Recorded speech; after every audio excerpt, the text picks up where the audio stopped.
آج میں آپ سے وہ باتیں شیئر کرنے جا رہی ہوں جو کہ آپ کی رزق میں برکت عطا کرے گی. ایسے کام جو ہم کرتے ہیں جس کی وجہ سے ہمارے کام میں بے برکتی رہتی ہے, ہمارے رزق میں بے برکتی آ جاتی ہے, نحوست آ جاتی ہے. تو ایسی کون سی عادات ہیں جن کو اگر ہم چھوڑ دیں تو ہمارے رزق میں برکت ہو سکتی ہے, اور وہ کون سے ایسے کام ہیں جن کو اگر آپ اپنا لیتے ہو تو آپ کا رزق ڈبل ہو جاتا ہے. اللہ پاک آپ کا رزق میں برکت عطا کر دیتے ہیں. اس کے ساتھ ساتھ رزق کے حوالے سے آپ سے بہت جرب وظیفہ شیئر کرنے جا رہی ہوں جو کہ آپ نے کھانا پکاتے ہوئے, آٹا گوندتے ہوئے, کام کرتے ہوئے کچن میں کرنا ہے. سو ایچ اینڈ ایوری تھنگ میں آپ کو اس میں گائڈ کرنے والی ہوں, تو ویڈیو کو لاسٹ تک ضرور دیکھیے گا. So let's get started with today's video. بسم اللہ الرحمن الرحیم. السلام علیکم میری فیملی, کیسے ہیں آپ لوگ؟ امید کرتی ہوں سب خیریت سے ہوں گے. Welcome back to my channel and welcome back to another video. آج کا ٹاپک ہم سب کا فیوریٹ ٹاپک ہے کیونکہ ہمارا کچن گھر کی وہ جگہ ہوتی ہے جہاں پہ ہمارا موسٹ آف دا ٹائم گزرتا ہے کھانا بنانے میں, ناشتہ بنانے میں, ڈنر بنانے میں, اور آپ کا پورا دن پھر اس کو صاف کرنے میں, مینٹین کرنے میں گزر جاتا ہے.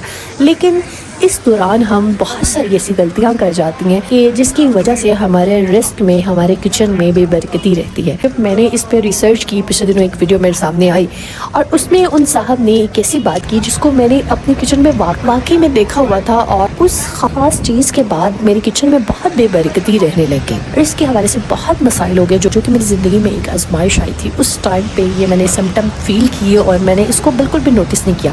لیکن جب تھوڑے دن پہلے میں نے ویڈیو دیکھی کہ یہ سمٹم ہوتے ہیں جو کہ آپ کی اگر کچن میں ہو رہے ہیں تو ڈیفینیٹلی پھر آپ کو اس پہ کام کرنے کی ضرورت ہے. تو دیکھیے, ساری عمر ہم لوگ اسی چیز کے لیے اسٹرائیو کرتے ہوتے ہیں کہ ہمارے رزق میں اضافہ ہو, ہم کھلا کھائے پیئیں, ہم انجوائے کریں لائف کو. لیکن رزق کی کچھ ایسی بندش ہو جاتی ہے, ایسی تنگیاں ہو جاتی ہے جس کی وجہ سے جو ہے کہ عمر ہماری اسٹرگل میں گزر جاتی ہے, ہمارے اپنے ہی اعمال سے, اپنے ہی ایکٹ سے. ٹھیک ہے, تو سب سے پہلے ہماری جو نانیاں دادیاں ہوتی تھیں وہ ان باتوں کا بہت خیال رکھتی تھیں, پاکی ناپاکی کا. اس کے علاوہ جو ہے وہ ہر کام کو بسم اللہ سے شروع کرنے کا, ہر وقت باوضو رہنے کا. اس ٹائم پہ کھانے کی لذت بھی اور ہوتی تھی, کھانے میں برکت بھی بہت ہوتی تھی. جوائنٹ فیملی سسٹم ہوتا تھا اس ٹائم پہ, تو یہ سپریٹ گھروں کا کانسیپٹ ہی نہیں ہوتا تھا. اتنے بڑے خاندان کے لیے کھانا بنتا تھا, اس میں اللہ پاک اتنی برکت ادا کر دیتے تھے. رشتے اتنے زیادہ مضبوط تھے, کوئی بھی دل میں جو شکوے شکایات, دل میں کینہ حسد نہیں ہوتا تھا ایک دوسرے کے لیے. تو وہ کیوں ہم لوگ کہتے ہیں کہ اب وہ باتیں نہیں رہی. تو یہی وہ وجہ ہے جو آج آپ نے موسٹ آف دا ٹائم اپنی سنا ہوگا اور خود بھی کہا ہوگا کہ اب پہلے سی باتیں نہیں رہی. پہلے دور ہی اور ہوتا تھا کہ جب لوگوں کے اندر محبت تھی, پیار تھا. اور ایسا کیوں تھا؟ کیونکہ اس ٹائم پہ جو گھر کی عورتیں ہوتی تھی, خواتین تھیں, وہ بہت سینسٹیو تھی ان باتوں کے لیے, بہت خیال رکھتی تھی ان باتوں کا کہ جانے انجانے میں ہم سے کوئی بھی ایسا ایکٹ نہ ہو جو ہمارے رزق کی کمی کا باعث بنے. آج وہ ذائقے کو لذتیں کیوں ختم ہو گئی؟ کیونکہ ہم نے اپنی یہ جو ویلیوز تھی, جو دین کا کانسیپٹ تھا, آسپیکٹ تھا اپنے کچن میں, وہ ختم کر دیا ہے. تو سب سے پہلے آپ نے اس بات کا خیال رکھنا ہے کہ اگر آپ جو ہے وہ ناپاک ہیں, مطلب پیریڈس کے دنوں میں تو مجبوری ہوتی ہے کہ ظاہر آپ نے کام کرنا ہے, لیکن اگر آپ پہ غسل جنابت فرض ہے اور آپ کوکنگ کر رہی ہیں, آپ کچن میں کام کر رہی ہیں, ناشتہ بنا رہی ہیں اٹھ کے, اچھا ٹھیک ہے بعد میں نہا لوں گی, بعد میں ایسا کروں گی, یہ بہت بڑی نحوست ہوتی ہے آپ کی کچن. آپ نے کوشش کرنی ہے کہ ارلی مارننگ آپ نے نماز کے لیے, فجر کے لیے اٹھنا ہے, تو آپ کو چاہیے کہ تھوڑا ٹائم پہلے اٹھ کر غسل جنابت کریں, یا پھر جب آپ ہم بستری کر لیں اس کے تھوڑے ڈیوریشن کے بعد آپ جو ہے وہ, تاکہ صبح جو ہے وہ ٹائم پہ آپ فجر ادا کر سکیں. اس کے بعد آپ نے اس بات کا خاص خیال رکھنا ہے کہ آپ نے جب اپنے کچن میں انٹر ہونا ہے اس سے پہلے آپ نے باوضو رہنا ہے. باوضو ہو کر آپ جو کام بھی کرتے ہو نا, یقین کرو اس میں بہت برکت ہوتی ہے. اللہ پاک آپ کے رزق میں بہت برکت عطا کریں گے. آپ کا جو رکا ہوا رزق ہوگا وہ بھی کھل جائے گا, کیونکہ جب انسان وضو کی حالت میں ہوتا ہے تو اس سے شیطان دور بھاگتا ہے. جب آپ کے گھر سے, آپ سے شیطان دور بھاگے گا تو آٹومیٹکلی آپ کے کچن میں جو ہے وہ برکت آئے گی انشاءاللہ. اور اس کے ساتھ ساتھ جو صفائی کا خیال آپ نے بہت رکھنا ہے. یہ نہیں ہے کہ آپ کے کچن میں کاکروچز جو ہیں وہ پھیل رہے ہیں, آپ کے کچن میں جو ہے وہ چھپکلیوں کا بہت آنا جانا ہے. یہ بہت بڑی نحوست لے کے آتے ہیں آپ کے کچن میں. اور یقین کریں کہ although میں بہت صفائی رکھتی ہوں, میرے الحمدللہ کچن میں کوئی بھی اس طرح کے کیڑے وغیرہ نہیں ہیں, لیکن پچھلے سال پتہ نہیں کہاں سے ایک چھپکلی کو میرے کچن کا راستہ مل گیا, اور وہ آ جاتی تھی اور مجھے اس سے اتنا ڈر لگتا تھا نا کہ جب وہ کچن میں آتی تھی, بالکل لو پوائنٹ پہ وہ پاس پھیر رہی ہوتی تھی کچن میں, تو اس نے ہر ویک میں ایک بار لازمی وہ چکر لگاتی تھی میرے کچن کا اور ٹرسٹ می اس کے بعد جو ڈاؤن فال تھا نا میرا فائنینشلی لحاظ سے بہت برا شروع ہو گیا. تو اگر آپ بھی اس طرح کی کوئی سچویشن آپ کو سم ٹائم فیل ہو رہا ہے نا اپنے کچن میں، فوراً سے آپ نے جو ہے وہ اپنا حصار باندھنا شروع کر دینا ہے. صبح شام کے اذکار کرنے ہیں، اپنے اوپر پھونکے، سورہ بقرہ کی تلاوت گھر پہ لگائیں. کیونکہ دیکھیں میں اپنے ایکسپیرینس سے آپ کو تجربے کے ساتھ کہہ رہی ہوں کہ ہو سکتا ہے آپ پہ کوئی آفت، کوئی مصیبت، آزمائش آنے والی ہے. اس سے پہلے آپ اپنے حفاظتی اقدامات کریں، اپنے اوپر، اپنے گھر کے اوپر ایک شیلڈ بنائیں اور اللہ کی پروٹیکشن میں رہیں آپ لوگ. تو سورہ بقرہ کو لازمی آپ نے اپنے گھر میں ڈیلی اس کی تلاوت جو ہے وہ اونچی آواز میں لگانی ہے. اس کے ساتھ ساتھ آپ نے اپنا اور اپنے گھر والوں کا حصار باندھنا ہے تاکہ آپ ساری بری افواہ سے بچ سکو. یہ میں اپنے تجربے کے ساتھ آپ کو کہہ رہی ہوں. یقین کرو اس پہ عمل کرو گے تو آپ بہت ساری افواہ سے بچ سکو. اس کے بعد آپ نے جو تھرڈ کام، جو وظیفہ آج کا میں شیئر کرنے جا رہی ہوں، جو کھانا بناتے ہوئے، آٹا گوندتے ہوئے، کوئی بھی کام جو آپ نے کرتے ہوئے کرنا ہے، وہ یہ ہے کہ سب سے پہلے آپ نے جب بھی کوئی بھی کام شروع کرنا ہے، کھانا بنانا ہے، آٹا گوندنا ہے، روٹی بنانی ہے، ٹھیک ہے، تو آپ نے بسم اللہ لازمی پڑھنی ہے. اللہ کے نام سے آپ نے اپنے جو ہے وہ رزق کا اہتمام کرنا ہے، کھانے کا بنانے کا اہتمام کرنا ہے. اس کے بعد آپ نے اول آخر 3 مرتبہ درود شریف پڑھ لینا ہے. یہ سارا عمل آپ نے کام کرتے کرتے پڑھتے جانا ہے، ٹھیک ہے. درود شریف 3 مرتبہ پڑھ لینا ہے. اس کے بعد آپ 1 مرتبہ سورہ فاتحہ پڑھنی ہے، یعنی کہ الحمدللہ رب العالمین والی سورت پڑھنی ہے.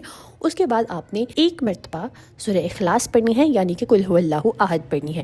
دین آپ نے 9 مرتبہ اللہ کا اسماء مبارک پڑھنا ہے. اپنے جو بھی آپ کھانا بنا رہے ہو، روٹی بنا رہے ہو، آٹا گوندھ رہے ہو، تو 9 مرتبہ آپ نے سورہ اخلاص، سورہ فاتحہ پڑھنے کے بعد 9 مرتبہ آپ نے یا رزاق کو پڑھنا ہے اور 9 مرتبہ ہی آپ نے یا غنی کو پڑھنا ہے. اس کے بعد آپ نے پھر سے درود ابراہیمی 3 مرتبہ پڑھ کر اللہ پاک سے اپنے رزق کی وسعت کی دعا کرتے جانا ہے. کام کرتے ہوئے اللہ پاک آپ کے رزق میں بہت وسعت عطا کریں گے. یہ بہت مجرب عمل ہے. کچن میں جانے سے پہلے، کام کرنے سے پہلے آپ کو ان باتوں کا ضرور خیال رکھنا ہے. اللہ پاک آپ کے رزق میں ایسی وسعت عطا کریں گے کہ آپ کو کبھی تنگی نہیں ہوگی. یہ بڑے بوڑھوں کا بہت آزمایا ہوا عمل ہے، آزمایا ہوا تجربہ ہے کہ جو بندہ بھی اس طریقے سے اپنے کچن میں کام کرتا ہے، اللہ کا ذکر کرتا رہتا ہے اپنے کچن میں، نہ کہ بجائے جو ہے وہ پیچھے میوزک چل رہا ہے اور آپ کوکنگ کر رہے ہو، انجوائے کر رہے ہو، اللہ کے کلام لگاؤ اپنے کچن میں، اللہ کو یاد کرو.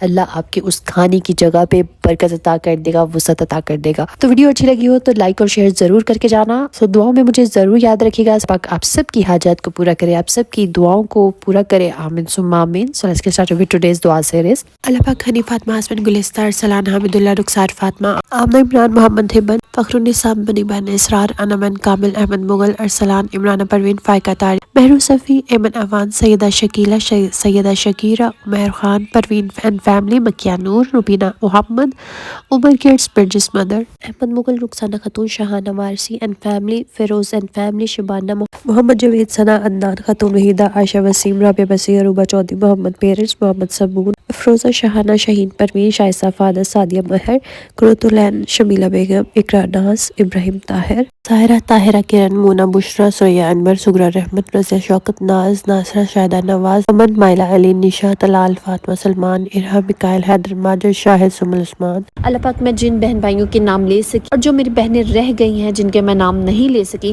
اللہ پاک ان سب کی حاجات کو پورا کر دیجئے، ان سب کی دلی مرادوں کو پورا کر دیجئے. آمین ثم آمین. اللہ پاک جو میری بہنیں بیمار ہیں ان کو شفائے کاملہ عطا کیجئے. اللہ پاک جو میری بہنیں اولاد کے حوالے سے پریشان ہیں، اللہ پاک ان کو اللہ دین اور رینا کی خوشی سے نواز. پاک جو میری بہنیں شوہروں کے حوالے سے پریشان ہیں، اللہ پاک ان کے شوہروں کے دلوں میں محبت ڈال دیجئے. آمین ثم آمین. اللہ پاک جو میری بہنیں ذاتی گھر کی خواہش رکھتی ہیں، اللہ پاک ان کو ذاتی گھر عطا کیجئے. اللہ پاک جو میری بہنیں آپ کے گھر کی زیارت کی خواہش رکھتی ہیں، اللہ پاک ان کو اپنے گھر کی زیارت کروانا. اللہ پاک جو میری بہنیں رشتوں کے حوالے سے پریشان ہیں، اللہ پاک ان کو بہترین اور نیک ہم سفر سے نوازیے. آمین ثم آمین. اللہ پاک جو میری بہنیں پسند کی شادی کرنا چاہتی ہے، اللہ پاک ان کے لیے آسانیاں کر دیجئے، ان کے والدین کے دل نرم کر دیجئے. آمین ثم آمین. اللہ پاک ہم سب کے والدین کو صحت تندرستی والی زندگی عطا کیجئے. اللہ پاک جن میری بہن بھائیوں کے والدین حیات نہیں ہیں، اللہ پاک ان کے درجات کو بلند کیجئے، ان کی مغفرت کر دیجئے. آمین ثم آمین. اللہ پاک ملک پاکستان پر خیر کیجئے. جتنے بھی لوگ سیلاب کی وجہ سے متاثر ہوئے ہیں، اللہ پاک ان کی زندگیوں کو پھر سے بحال کر دیجئے. اللہ پاک فلسطین کو اپنے حفظ و امان میں رکھنا. اللہ پاک ان کی قربانیوں کو قبول کر لیجئے. اللہ پاک ان کے لیے آسانیاں کر دیجئے. آمین ثم آمین. اللہ پاک ہم سب کی دنیا اور آخرت کو سنوار دیجئے. اللہ پاک ہمیں دنیا میں بھی عطا کیجئے، ہمیں آخرت میں بھی بہترین مقام عطا کیجئے. آمین ثم آمین. بے شک میرے مولا آپ کے خزانے میں کوئی کمی نہیں ہے. اللہ پاک ہم سب کو توفیق دیے رہنا کہ ہم آپ سے مانگتے رہیں. آمین ثم آمین. اگر آپ لوگ بھی اپنے لیے دعا کروانا چاہتے ہیں تو کامنٹ میں اپنا نام اور دعا مینشن کیجیے گا. انشاءاللہ ہم سب مل کے آپ کے لیے دعا کریں گے. Stay tune, stay best. Allah حافظ.